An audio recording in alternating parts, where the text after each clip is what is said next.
नमस्कार। आजका मुख्य खबर अपडेटमा तपाईलाई स्वागत छ।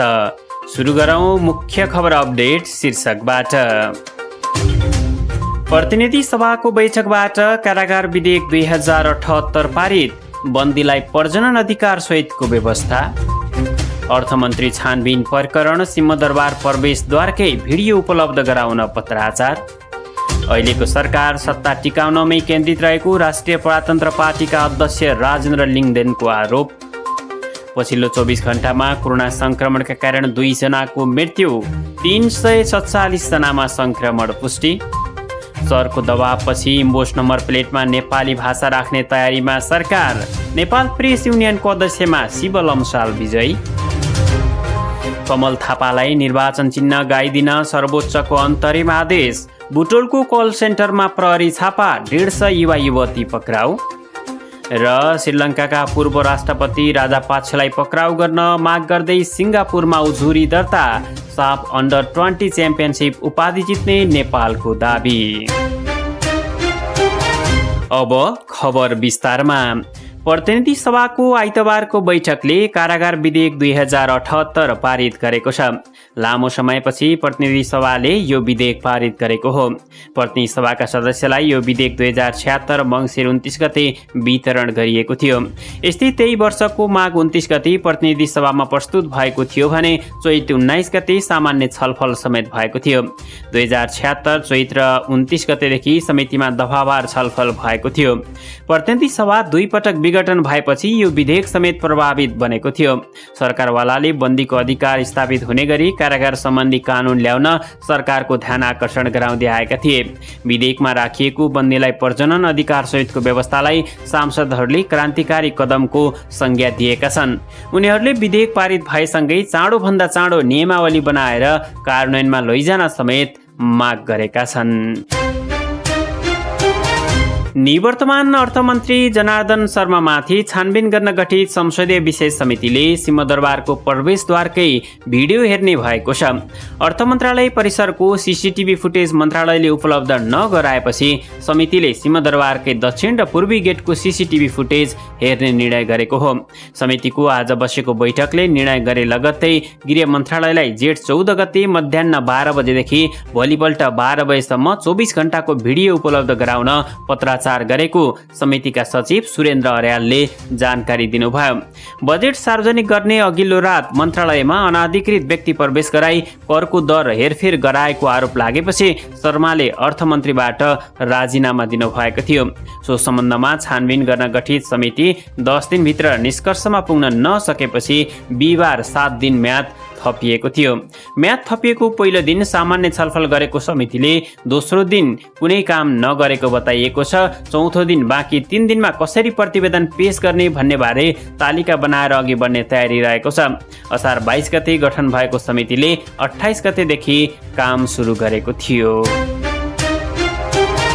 प्रधानमन्त्री शेरबहादुर देउवाले चालु आर्थिक वर्षको मौद्रिक नीति बजेटलाई सहयोग पुग्ने गरेर आएको बताउनु भएको छ। आइतबार नेपाल उद्योग परिसङ्घको 19औं वार्षिक साधारण सभालाई सम्बोधन गर्दै उहाँले मौद्रिक नीतिमा कृषि क्षेत्र, उत्पादनमूलक निकासीजन्य उद्योगको विकासका लागि सहयोग पुर्याउने लक्ष्य रहेको बताउनुभयो। प्रधानमन्त्री देउवाले मौद्रिक नीतिले प्रदान गरेका सहुलियतपूर्ण व्यवस्थाको उपयोग गरी उत्पादनमूलक तथा निकासीजन्य उद्योगको विकासमा लाग्न उद्योगीहरूसँग आग्रह समेत गर्नुभयो। उहाँले भन्नुभयो, भर्खरै सार्वजनिक भएको मौद्रिक नीतिमा कृषि क्षेत्र, उत्पादनमूलक निकासीजन्य उद्योगको विकासका लागि सहयोग पुर्याउने कुरा छ। मौद्रिक नीतिले प्रदान गरेका सहुलियतपूर्ण व्यवस्थाको उपयोग गरी उत्पादनमूलक तथा निकासीजन्य उद्योगको विकासमा लाग्न उहाँले अनुरोध समेत गर्नुभयो। कार्यक्रमलाई सम्बोधन गर्दै प्रधानमन्त्री देउवाले स्वदेशमा उत्पादित वस्तु तथा सामग्रीहरूको उत्पादन वृद्धि र बजारीकरण गर्न जोड समेत दिनुभयो। पाल्पाको रिब्दीकोट गाउँपालिका 2 लघुवामा बस दुर्घटना भएको छ। गुल्मीको मजुवाबाट बुटोलतर्फ गइरहेको लु 1 ख 5952 नम्बरको बस लघुवामा दुर्घटनामा परेको हो। आइतबार दिउँसो 4:30 बजे दुर्घटना हुँदा 6 जनाको घटनास्थलमै मृत्यु भएको हार्थोक प्रहरी चौकीले जनाएको छ। प्रहरीका अनुसार मृत्यु हुनेहरूमा 3 जना पुरुष र 3 जना महिला भए पनि नाम ठेगाना भने खुल्न सकेको छैन। दुर्घटनामा परि 16 जना घाइते भएका छन्। घाइतेहरूको तानसेन स्थित युनाइटेड मिसन अस्पतालमा उपचार भइरहेको अस्पताल प्रमुख प्रशासकीय अधिकृत जीवन प्रसाद भट्टराईले बताउनुभयो। बस सडकबाट करिब 100 मिटर तल खसेको जनाइएको छ। बस सडकको डिल भाँसिएर दुर्घटना भएको स्थानीयवासी विश्व कार्कीले बताउनुभयो। घटनाको थप अनुसन्धान भइरहेको जिल्ला प्रहरी कार्यालय पाल्पाका सूचना अधिकारी वीरेन्द्र थापाले बताउनुभयो। राष्ट्रिय प्रजातन्त्र पार्टीका अध्यक्ष राजेन्द्र लिङ्गदेलले अहिलेको सरकार सत्ता टिकाउनमै केन्द्रित रहेको आरोप लगाउनु भएको छ। आइतबार नेपाल प्राज्ञिक परिषद केन्द्रीय कार्य समितिले नेपालको वर्तमान अवस्था तथा वैकल्पिक मार्गचित्रको आवश्यकता विषयक विचार गोष्ठीलाई सम्बोधन गर्दै उहाँले यस्तो आरोप लगाउनु भएको हो। अध्यक्ष लिङ्गदेलले अहिले देशको परिस्थिति सामान्य आँखाले देखे जस्तो नरहेको उल्लेख गर्दै देश पूर्ण रूपले अभिभावकविहीन भएको बताउनुभयो। उहाँले अहिलेको सरकारका लागि भ्रष्टाचार र बजेट निर्माणमा अनाधिकृत व्यक्तिलाई प्रवेश गराएर करका दर हेरफेर गर्ने लगायतका विषयहरू सामान्य विषय बनेको बताउनुभयो। उहाँले भन्नुभयो, आज देश एक प्रकारले पूर्ण रूपले अभिभावकविहीन बनेको छ। अहिलेको सरकार सत्तामा टिक्नको लागि जे पनि गरिरहेको छ। भ्रष्टाचार त सरकारको लागि सामान्य विषय भएको उहाँले टिप्पणी समेत गर्नुभयो। पछिल्लो 24 घण्टामा कोरोना संक्रमणका कारण 2 जनाको ज्यान गएको छ। लामो समयदेखि कोरोना संक्रमणका कारण ज्यान गुमाउनेको क्रम रोकिएकोमा अब ज्यान गुमाउने क्रम भने बढ्न थालेको हो। नेपालमा कोरोना सक्रिय संक्रमितको संख्या 3100 नागेको छ। 24 घण्टामा 347 जनामा संक्रमण पुष्टि भएसँगै सक्रिय संक्रमितको संख्या 3177 पुगेको स्वास्थ्य तथा जनसङ्ख्या मन्त्रालयले जनाएको छ। पछिल्लो समय थपिने संक्रमितको संख्या धेरै र निको हुनेको संख्या कम हुँदा सक्रिय संक्रमितको संख्या बढिरहेको छ। 24 घण्टामा पीसीआर र एन्टिजेन गरी 3888 जनाको नमुना परीक्षण गर्दा 347 जनामा संक्रमण देखिएको हो। यही अवधिमा 95 जना संक्रमण मुक्त भएका छन्। थप 78228 जनाले कोरोना विरुद्धको खोप लगाएको मन्त्रालयले जनाएको छ। इम्बोस नम्बर प्लेटमा देवनागरिक लिपि प्रयोग नगरी अङ्ग्रेजी भाषा राखिएको भन्दै चौतर्फी आलोचना हुन थालेको छ। जनस्तरबाट असन्तुष्टि व्यक्त हुन थालेपछि भौतिक पूर्वाधार तथा यातायात मन्त्रालयले सवारी नम्बर प्लेटमा देवनागरिक लिपि समावेश गर्न अग्रसरता देखाएको हो। भौतिक पूर्वाधार तथा यातायात मन्त्री मोहम्मद इस्तियाक राईले मन्त्रालयले इम्बोस्ड प्लेटमा देवनागरिक लिपि प्रयोग गर्न ऐनको अनुसूची हेरफेर गर्न कानुन न्याय तथा संसदीय मामिला मन्त्रालयमा राय माग्दै शुक्रबार पत्रचार गरिएको बताउनु भएको छ। कानुन मन्त्रालयले सहमति दिएको खण्डमा इम्बोस नम्बर प्लेटमा देवनागरिक लिपि प्रयोग गर्ने बाटो खुल्ने उहाँको भनाइ छ। यसका साथै मन्त्रालयले सवारी नम्बर प्लेटमा देवनागरिक लिपिको प्रयोगको सम्बन्धमा सम्भाव्यता बुझ्न ठेकदार कम्पनी डेका टु टाइगरलाई पनि लिखित प्रतिवेदन माग गरेको मन्त्री राईले बताउनुभयो। ठेकदारले पनि यसको सम्भाव्यताको लागि आन्तरिक तयारी थालेको उहाँको भनाइ छ।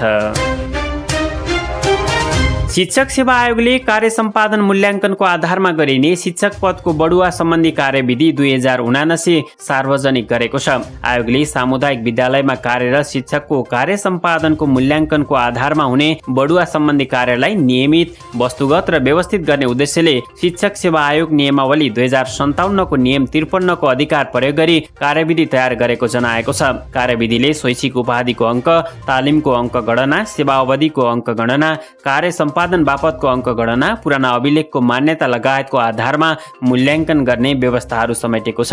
कार्यविधिले शिक्षक बढुवाको सिफारिस गर्ने र प्रमाणित गर्ने अधिकारी स्थानीय तह अनुसार तोकेको छ। शिक्षक बढुवाको सिफारिस प्रधानाध्यापकले गर्ने र शिक्षा अधिकृतले प्रमाणित गर्ने व्यवस्था गरिएको छ।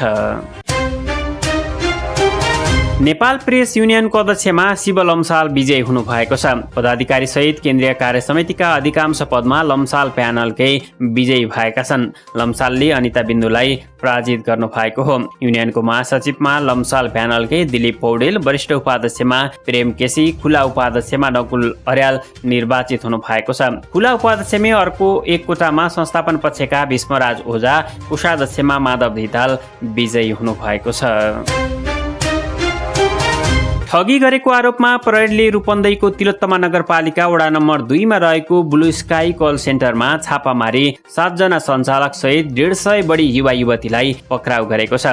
जानकी नगरमा 3वटा फ्ल्याट भाडामा लिई कारलाई नै राखेर सर्वसाधारणलाई म्यासेज पठाई ट्र्यापमा पारेको प्रहरी अनुसन्धानबाट भेटिएपछि उनीहरूलाई पक्राउ गरी अनुसन्धान थालिएको प्रहरीले जनाएको छ। विदेशी नागरिकको लगानीमा खोलिएको यस कार्यालयबाट सर्वसाधारणको मोबाइलमा व्हाट्सएप र फेसबुकमा चिट्ठा पर्यो भन्दै म्यासेज पठाउने, अश्लील सन्देश पठाउने र ठगी गर्ने गरेको प्रारम्भिक अनुसन्धानको क्रममा पाइएको इलाका प्रहरी कार्यालय बुटोलका प्रमुख प्रहरी नायब परीक्षक ठगबहादुर केसीले बताउनु भयो। पक्राउ पर्ने युवा भने कार्यालयका कर्मचारी हुन्। उनीहरूले आफूहरू जब लिङ्क भन्ने संस्था मार्फत काममा आएको बताएका छन्। सर्वोच्च अदालतले राप्रपा नेपालका अध्यक्ष कमल थापालाई निर्वाचन चिन्ह गाई दिन नसकिने भनी निर्वाचन आयोगले गरेको निर्णय कार्यान्वयन नगर्न अन्तरिम आदेश जारी गरेको छ। न्यायाधीश आनन्द मोहन भट्टराई र कुमार चुडालको इजलासले आइतबार यस्तो आदेश जारी गरेको हो। थापाले गाई चिन्ह माग गर्दै असार 30 गते सर्वोच्चमा रिट दायर गर्नु भएको थियो। निर्वाचन आयोगले थापालाई तीर चिन्ह दिएकोमा आपत्ति जनाउँदै उहाँले रिट दायर गर्नु भएको थियो। आयोगले गाई राष्ट्रिय जनावर भएको दावी गर्दै निर्वाचन दिन नसकिने जनाएको छ। राप्रपासँग एकीकरण गर्न अघि राप्रपा नेपालको निर्वाचन चिन्ह गाई रहेको थियो। पछिल्लो एकता महाधिवेशनमा अध्यक्षमा पराजित भएपछि थापा अलग हुनु भएको हो। त्रिभुवन अन्तर्राष्ट्रिय विमानस्थलबाट अवैध विदेशी मुद्रा सहित 2 जना पक्राउ परेका छन्। काठमाडौँबाट शारजाहका लागि जान लागेका 2 जना नेपालीको साथबाट 75,000 रियाल बरामद गरिएको प्रहरीले जनाएको छ। पक्राउ पर्नेमा तनहुँका 26 वर्षीय मानबहादुर थापा र रौतहटका शेख फैयाज रहेका छन्। बरामद रकम सहित उनीहरूलाई थप अनुसन्धानको लागि राजस्व अनुसन्धान विभागमा पठाइएको विमानस्थल प्रहरीले जनाएको छ। कपिलवस्तुमा खाल्डोमा डुबेर एक युवतीको मृत्यु भएको छ। जिल्लाको बुद्धभूमि नगरपालिका 8 पजगैयामा बस्ने 18 वर्षीय सीता यादवको घर नजिकैको खेत स्थित पानी जमेको खाल्डोमा डुबेर शनिबार साँझ मृत्यु भएको जिल्ला प्रहरी कार्यालय कपिलवस्तुले जनाएको छ। खेतमा काम सकेर पानी जमेको खाल्डोमा हातखुट्टा धुने क्रममा उनको डुबेर मृत्यु भएको प्रहरीको भनाइ छ। दाङमा 3 वर्षीय बालिकालाई बलात्कारपछि हत्या गर्न खोजेको आरोपमा प्रहरीले 1 जनालाई पक्राउ गरेको छ। बबई गाउँपालिका 5 खैरबट्टीका 14 वर्षीय किशोरलाई बलात्कार गरेको आरोपमा पक्राउ गरेको इलाका प्रहरी कार्यालय तुलसीपुरका डीएसपी श्यामु अर्यालले बताउनु भयो। उहाँले किशोरले बालिकालाई बलात्कारपछि हत्याको प्रयास समेत गरेको आरोप लगाउनु भएको छ। प्रहरीका अनुसार ती किशोरले बालिकालाई बलात्कारपछि 50 मिटर अग्लो भिरबाट खसालेका थिए। बालिका खोज्न लागेको समयमा मकैबारीमा लगेर ती किशोरले बलात्कार गरेको प्रहरीको दाबी छ। बालिकालाई थप उपचारको लागि नेपालगञ्ज पठाइएको छ। घटनाबारे थप अनुसन्धान भइरहेको प्रहरीले जनाएको छ। देशबाट भागेर मालदिप्स हुँदै सिङ्गापुर पुगेका श्रीलङ्काका पूर्व राष्ट्रपति गोटायावा राजापाक्सेलाई पक्राउ गर्न माग गर्दै सिङ्गापुरमा उजुरी दर्ता भएको छ। श्रीलङ्कामा दशक लामो गृहयुद्धको क्रममा राजापाक्सेले दमन गरेको भन्दै उनलाई पक्राउ गर्न एक अधिकारवादी समूहले सिङ्गापुरको महान्यायाधिवक्ताको कार्यालयमा उजुरी दिएको समाचार संस्था रोयटर्सले जनाएको छ।